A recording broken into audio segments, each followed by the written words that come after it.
Festeggiata questa mattina a Udine la Fiesta de Patrie dal Friul. La 44esima edizione si è svolta nuovamente in presenza, molte le autorità intervenute. Vediamo.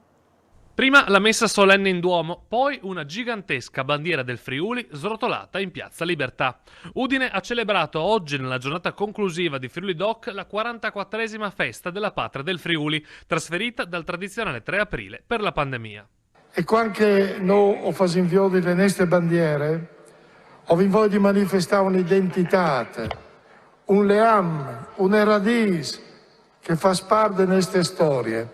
Voi avete veduto le vigne fatte venire dal tor dall'orloi di Juan da Udine, che si firmava a Roma Furlano, perché teneva la sua identità di Furlan dal 1500, quando lavorava con Raffaello e Michelangelo.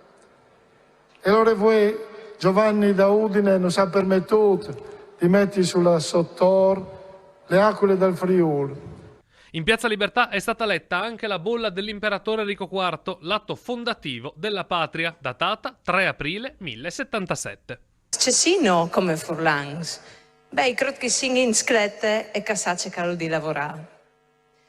Lo dis perché vi una grande tradizione, ma lo dis anche perché vi tanti bravi giovani e tanti bravi imprenditori che attengono alti non dal Friuli, stanno cidins. C'è tante pubblicità, però tal mondo si fa in Cognossi e anche in Friuli.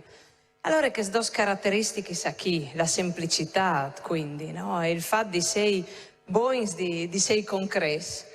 A nos fasi sentire che non ha bisogno di tanti schiaccari, ma che va subito al cur dei problemi e das robis. Lo dimostri sempre.